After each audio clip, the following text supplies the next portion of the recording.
Alright guys, welcome back to session 40 of Java Full Stack Made Easy and part 3 of CSS. Previous session, the last thing that we discussed was about this hovering property, and we also changed the cursor style on that, right? So let's now talk about a CSS display property and let's see how things work with the CSS display property. Fine. So first of all, let me just clean up everything that I have written before and we will talk about the CSS display property. So here I have just the styling. So there is a button. I'll just clean up the button there. So now what I'm going to do is I will just be placing some hyperlinks here. Fine. So let's place some 3-4 hyperlink ahref, and I'll not give a link to anything. Okay. So let's just call it as test 1, 2, 3. So some 3 hyperlinks I'm placing in here. So let's call it as test 1, 2, 3. And after that, what I'm going to do is I will just be writing some list, maybe an ordered list or an unordered list, whatever type of list we want to define. So an ordered list, let's have a list element, list item. Okay, so let's better create a unordered list because that does not have the numbering, right? So let's create an unordered list, and then the list items, let's just call it as item 1, item 2, item 3. Okay, so 1, 2, 3, 4, 5. So I'll not as for now, what we will do is we'll just change this item values. So as for now, I'll not change any display property and we will just show you the display property. Let's save it and see how it works. So you can see that whenever I define multiple links, it is displayed on one single line. Whereas whenever I'm defining a list, at that time, it is displayed on multiple line, because that is the default display property for these elements. So every element has some default display properties with it. Fine. So this is one thing that we have discussed. Also, we will define, maybe let's define one div here. Okay, and let's just call it as this is div.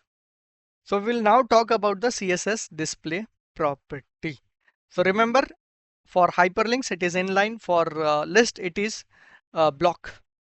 Okay, so block property indicates that it is displayed on different lines. So now what I will do is first, the div tag I'm defining, and div's display property of this div, I'm saying that it is none. That means the div should not be displayed. So you can notice that the div is gone because I said that div displays none, right? So although I have placed a div, but since the display property is set to none, it will not be displayed. Similarly, I have anchor tag, that is ahref is what is been given. So ahref is this, which is inline by default. So what I will do is I'll change it to block.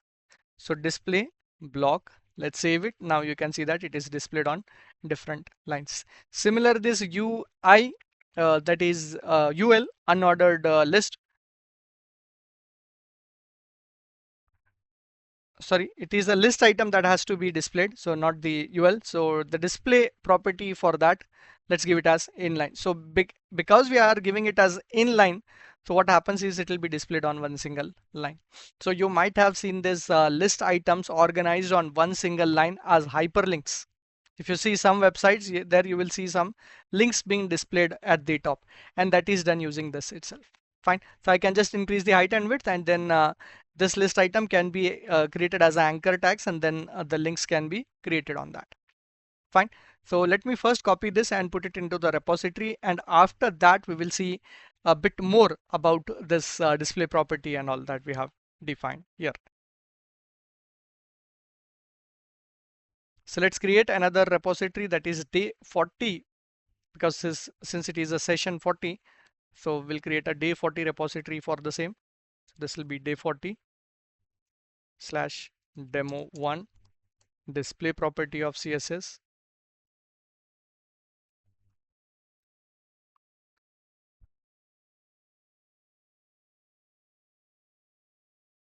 All right, so now I will just have a div, and let's not give any display property to div. There is display inline and there is inline block as well. So first let's place some divs here.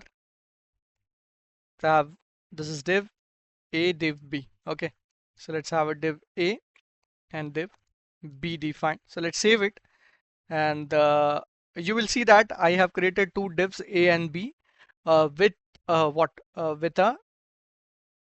with no display property there, right? So by default the display property is not given, so by default it takes what block, because it is block, it is displayed on multiple lines, right? So let's have a div with an inline property.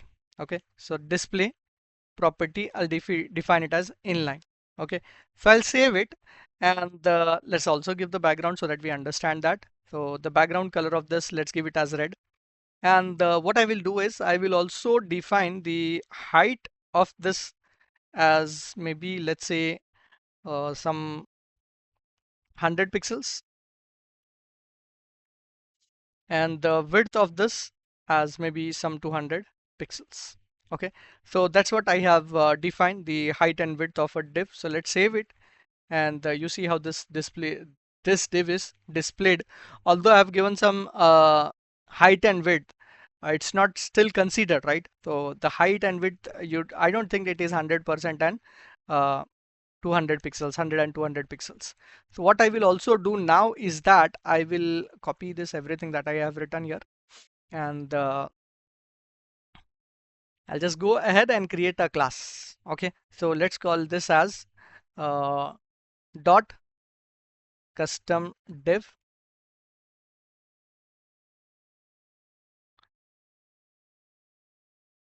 Okay, and this will be green.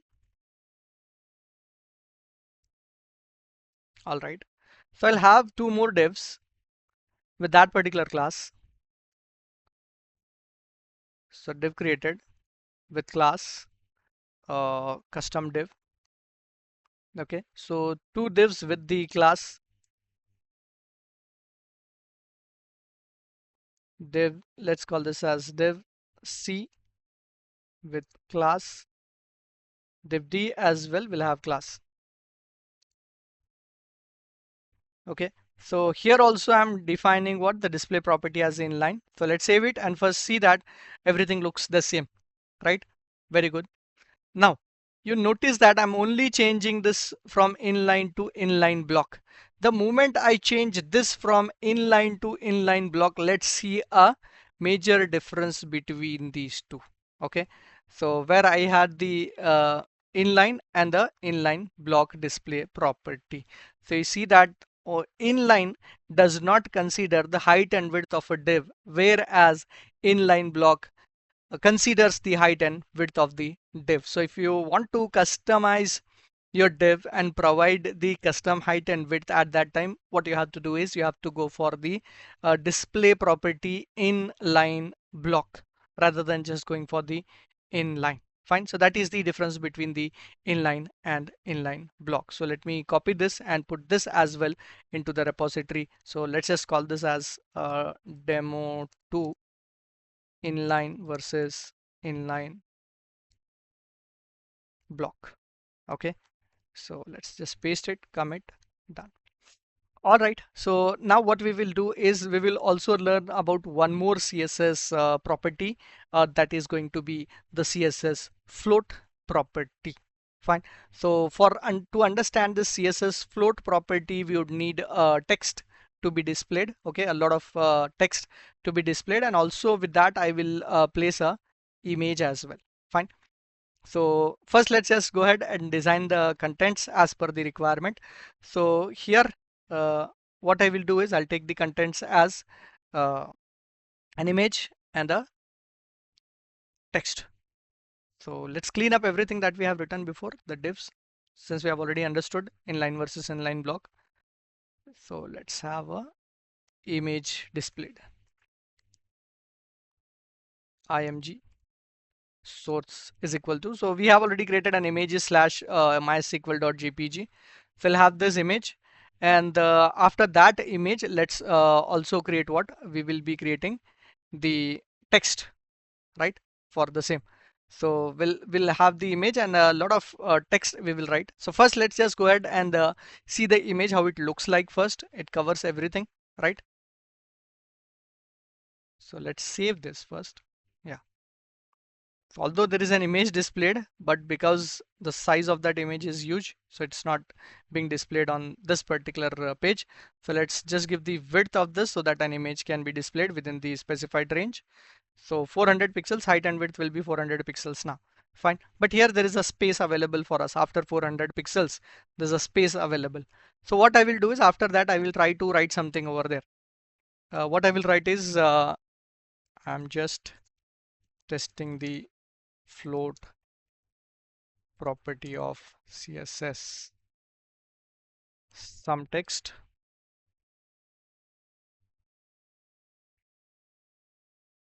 Okay, so some text is written. I'll save it, and you notice that although the place is here, we have the space available here, but the text is not displayed there, right? Here we have the space, but the text is not displayed there. So why is that? Right? So let us understand, and what if we want to utilize this space that is available here? So in that case, what we can do is, we can simply go ahead and write the float property. So let's say img, that is the image tag. Image should be floating. So we can say image float, and we can set it to left. So let's save it. So now the image is floating at the left, and you can notice that the text is displayed on that empty space which was there. So similarly, what we can do is, we can either define it to display at the left or right. Save it. So now, oh, that's because of this comment.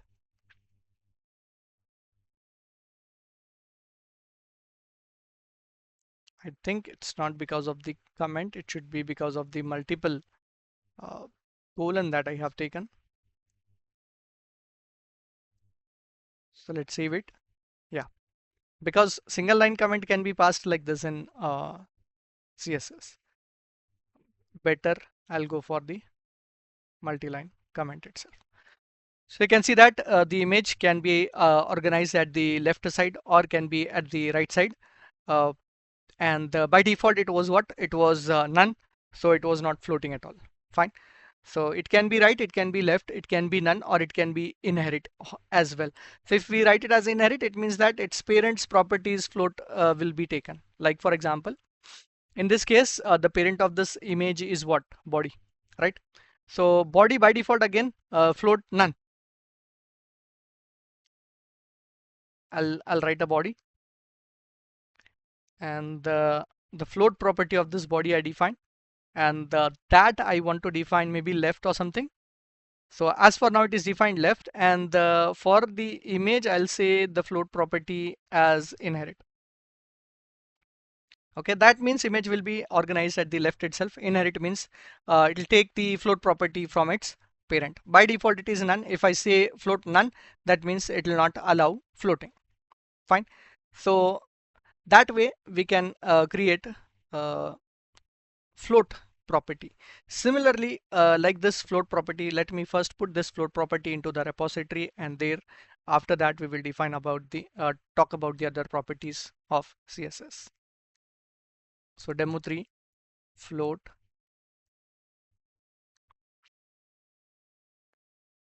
And obviously we our session is not mainly focusing on the concept of CSS and HTML, since we are into full stack. So we will be learning a bit about CSS, the very basic fundamental things, and after that we will move to JavaScript and Angular. Our main technology that we will be discussing in this UI part is going to be Angular. Fine. So now let's also talk about another property called as the overflow. These things might be useful in future when we are designing the Angular page.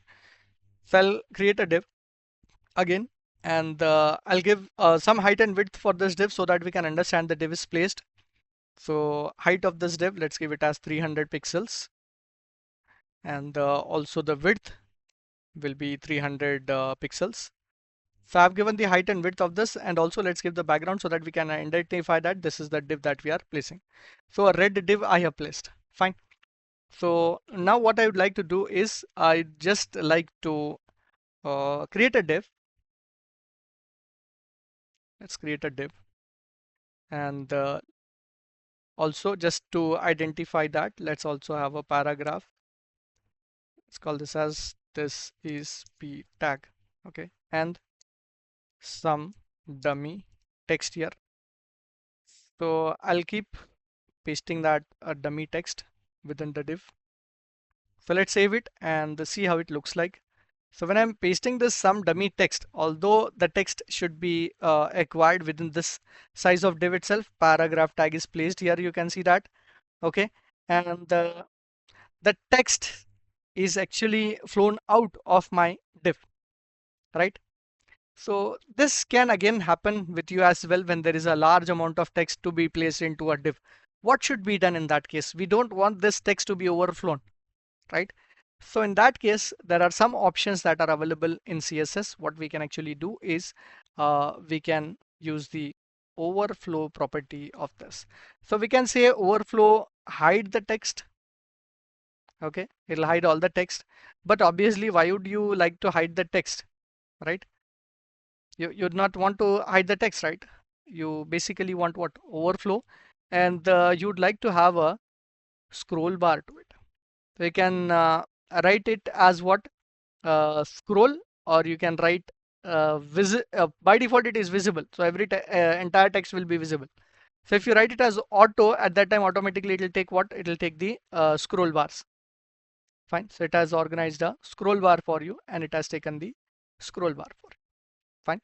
So automatically it understands and takes the scroll bar. So it can be auto, it can be a vertical scroll, scroll bar, overflow scroll, or it can be visible. By default it was visible, so it was going out, or you can hide it as well. So that way you can make use of the CSS overflow property as well. Fine. So let me just copy this and put it into the repository.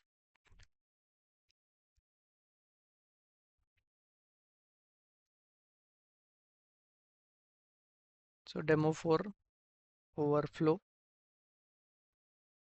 See, I'm showing you very simple examples of overflow and all. There are much more values that can be set to the overflow property. You can, if you want to dig deep into CSS, then you can look for these properties. Maybe in future there will be a dedicated CSS series which will talk where we will talk about the details about every single property that we take in CSS. Fine. So we can do that. Okay. So now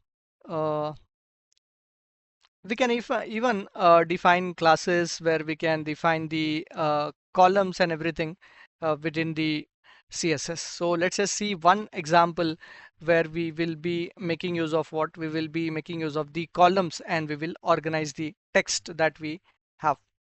Okay, so let's create yeah, let's create a class. Better to create a class, sorry. So maybe column class, say 3 column class I'm creating, and I'll give some styling to it, and instead of giving a background to all of this, uh, let's just clean up everything that we have written. Let's give the column counts. So how many columns it has to be divided? Let's say column count is 3 for this. So whatever text we are writing, let's go to the div and give it a class columns. 3 column div I'm creating now. So you can see that this div is created with 3 columns. So that way also we can organize. So with this columns, we not just the column counts, we have other properties of the columns can be defined. The gap between these columns can be defined by using a column gap, or you can also define the fill between the style of the column rule, and everything can be defined. So let's give 1 or 2 more property, that is column gap. I want to give the gap as 10 pixels, and so that will be the gap. Okay, so I'll give 50 so that you understand it. You can see the gap. Fine. So also what we can do is we can give column hyphen rule. Okay, so rule style we will give as solid. Let's save it so you can see that rule style. You can also give the width of this rule. You can give the color and all that can be given. Okay. So let me just give you one more column hyphen rule hyphen. So you can see that there you can give the color, you can give the style, you can give the width and all that. Okay. So I'll just give a width pixels, save it, and there we go. So that way we can even define the columns into CSS. All right.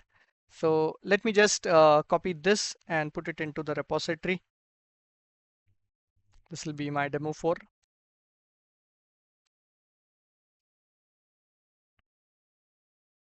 CSS column.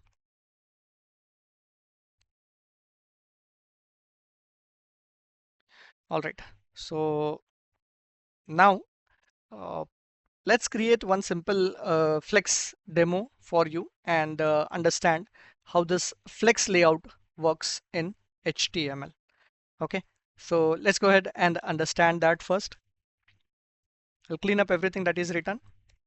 So let's just clean that up.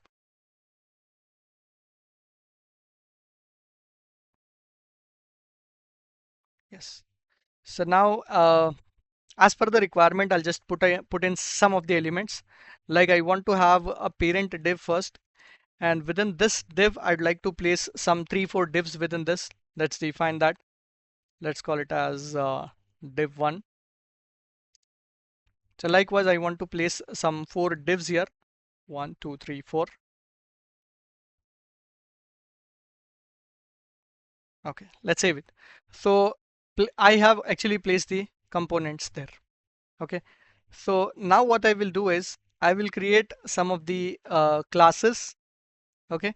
And I'll try to make use of the display property flex. Okay. And understand how things will be used. So let's go and style it. So the first thing that I would like to define here is gonna be the class, which let's call it as flex demo. Okay. And let's give the display property for this flex demo as flex itself. Okay. And I'll give some background color so that we can differentiate between the divs. So I'll give it as blue or black or anything that we like. And as for now, I'm not giving any flex directions, so we can provide the directions as well. So let's not give it for now. Let's take minimum properties. Now you notice what I'm giving here. Class flex demo greater than div. So if you remember the selectors, div greater than p, that means what? Uh, p immediately followed by div, right? Remember, if you remember the selectors that we have discussed in the previous session. Fine. So if there is a div that is immediately followed by a flex demo class, that means if I write a div with a flex demo class flex demo and write div immediately after that, that means this will be applied to that. Fine. So what I'm gonna do is I'll just say the background color for this so that I can identify this. So let's give some background color to this. Let's say pink, and we will also provide in some uh, margins between this divs or anything on which I'm applying this. Okay, so 20 pixels and let's say 20 or 50, 60, 70 pixels. Let's provide the padding, maybe 50 pixels. Let's save it and let's try to apply these things. Okay, so I will apply this on my main div, that is the flex demo. I will apply on this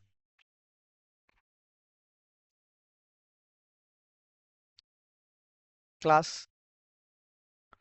Flex demo is what I'm applying on this, and there are other divs that are available 1, 2, 3, 4 within that. So that should be defined properly. And now what I will do is I have this defined. Ocha, looks good. First, let's just look at the divs, how they look like. Looks good, right? So we have defined the divs. Okay, and this is how these divs looks like.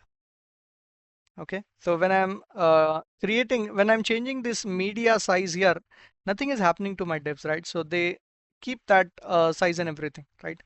But what I want is when I change it, when I change the size of this media, that means the browser, at that time the direction of this flex has to be changed. Okay, and it should be displayed uh, in a different way altogether. Okay, so let's go ahead and understand how can we do that. Okay, so let's see how to do it. So I'll go here, and now I will define one more CSS properties here, that is @media. Now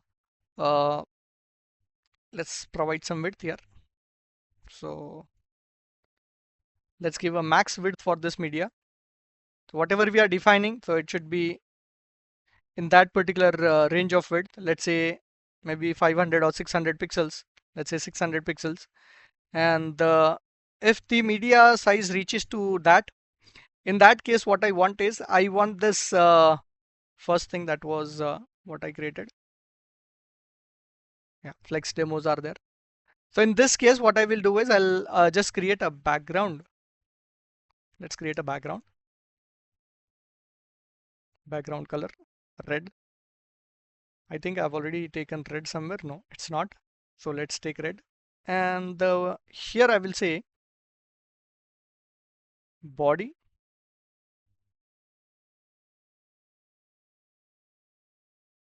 background color should be green. Think, did I take green somewhere? No, right? So this is just to make you understand that, see, the background color is red now. If the size of my media changes when it reaches to 600, you can notice that the color is being changed. If the width of this is changed, so you can see that it is changed. So when it reaches to that particular size that I've given, 600 pixels, the color changes, right? So that's the power of writing the media there. So what I can also do is not just the body, I can change anything. Fine. So here what we will be doing is we will say flex demo, the class that we have created here. Okay. So in the flex demo, we can define the direction of the columns. So first what I will do is I'll just directly show you how can we define the columns there. Okay. So here we can say flex direction. Let's define it in columns. So if I give it in columns, you notice that, let's save it. It should be displayed in columns is what I was expecting. Let's see that. Why is it not happening? Oh, sorry. I gave it in the div. I should actually give it in flex demo. All right. So it is being displayed like columns, right? If you see this, what I want is when the size of this browser changes, then I want this to be columns. And initially it should not be. So this is what this is what I want to do. So I'll remove that property from here and I will write it here. Okay. And what needs to be changed? The dot flex demo rest all property remains the same. Only this direction has to be changed to columns. And before, I don't want to apply it to columns. So I think you have already seen the columns and everything before in the previous example. Now, if the browser size reaches to 600, it will become columns. You can see that. Fine. And this type of things you will see on most of the websites, because when the website size changes, automatically your menus will come into one single button, right? The three lined button, and the data will be displayed like that. Okay, so that is how we can write the CSS flex properties. Fine. So I'll copy this, simple things, right? So I have written a class flex demo, which the display property is set to flex, background color is blue.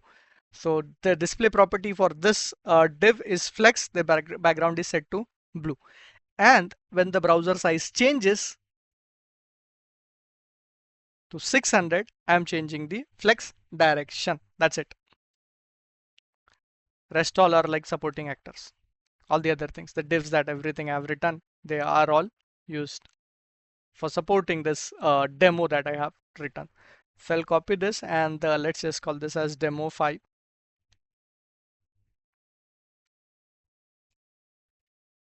CSS flex.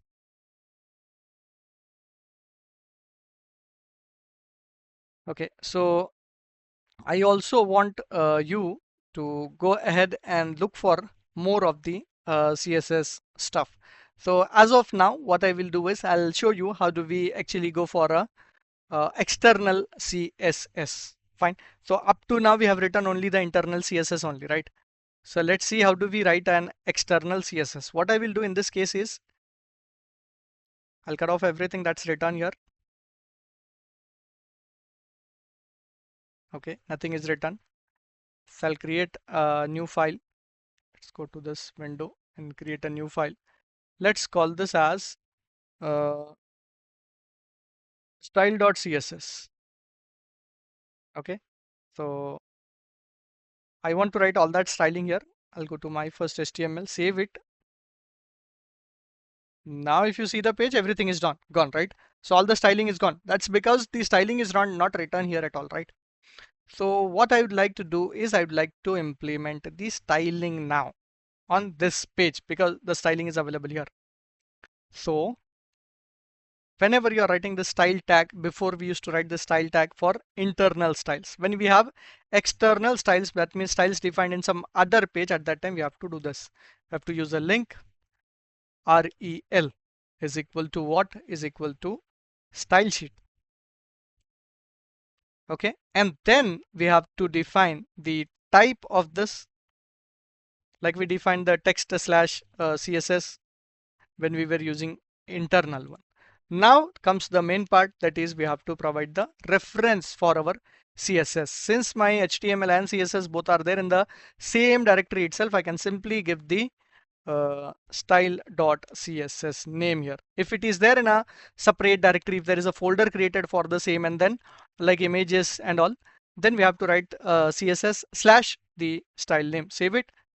We got back the styles. The advantage of creating external styles is that if suppose if I have another HTML page here, so let's call it as page2.html.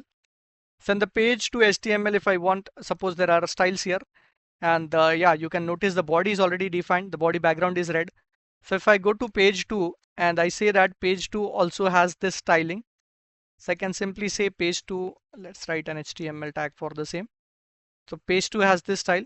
Usually the styles are written under the header section.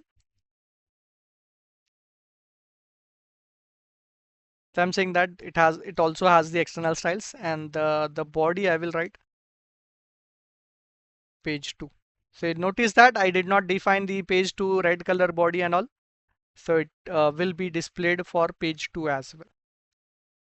So you can see page 2 also has a red background color, page 1 also has a red background color. All the styling is applied here as well. So even the media is displayed here, right? Media styling is also there. So when I change the size of this, that page also becomes green. Fine. So this way we can implement a external style sheet. So whenever we have an external style sheet, you write pure CSS in that particular file and then link that CSS with your HTML page. Usually when you are creating real-time applications, at that time CSS is actually present in some other folder. Fine. So let me create a folder and put that CSS into it. So I have actually created what for you. I think I have created a directory for Java full stack made easy UI. So generally there will be a separate folder for CSS called as CSS itself. Fine. So I'll put this styles into that CSS, and now first of all the style will be gone. That's because the link is wrong. So how do we link that? Usually it will be CSS slash. Okay, that's the standard way of doing it. CSS slash style.css. Okay, now the styling will be back with us. So this is how we can provide in the external CSS. Fine. So we up to now we used an internal CSS. Now we are using an external CSS. The advantage of using external CSS is that you write CSS once and you can apply it on multiple pages. But about the internal CSS, it is limited only to one single page. Okay, so I hope you got the difference between an internal CSS and external CSS. Likewise, we also have a inline CSS as well.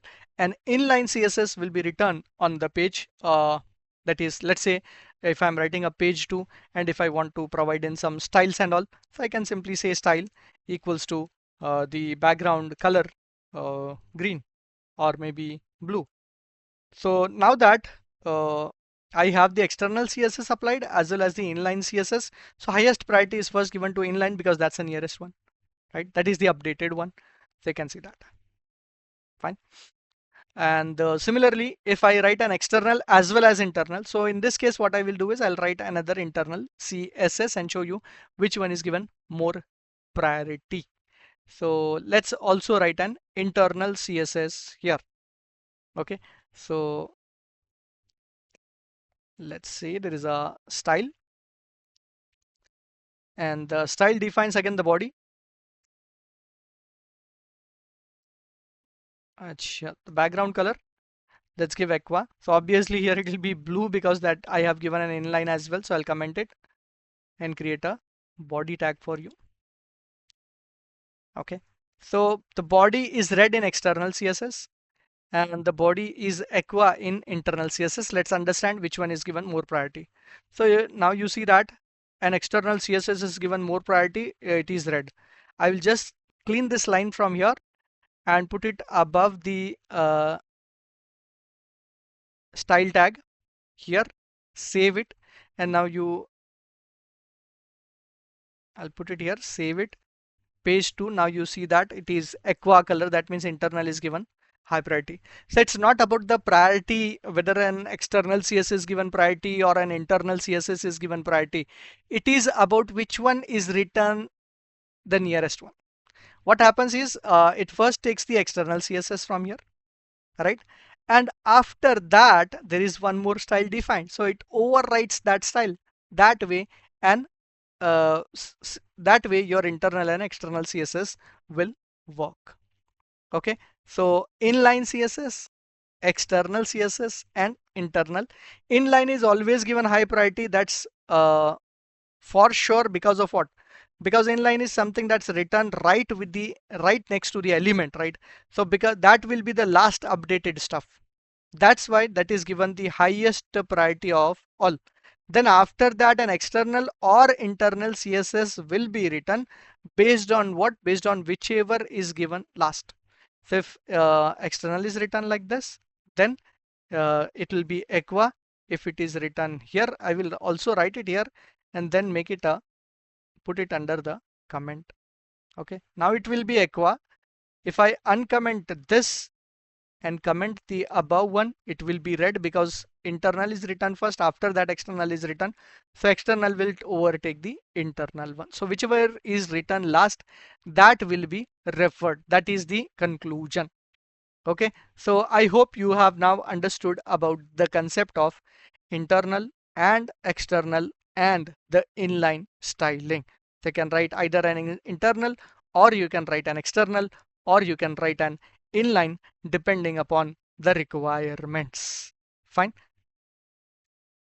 So I'll copy this and put this into the repository as well.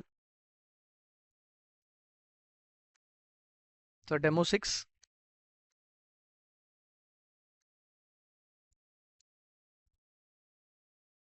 Internal versus external CSS and inline CSS. So you can keep uncommenting the codes and check the results of the same. Fine. Once again, I don't want to increase the length of this.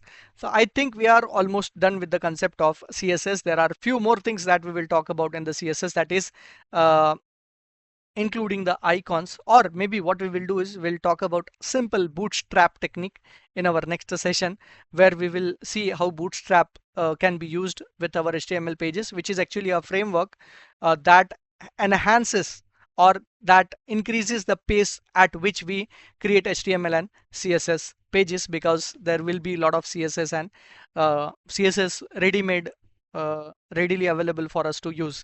So we will be in our next session, we'll be using some of the concept of bootstrap, and then we will move to JavaScript, and after that we will move to Angular. So if you are liking in the series, do comment on the videos and also share it with your friends. Subscribe to my channel to motivate me to create more such videos. So see you guys into the next video. Thank you.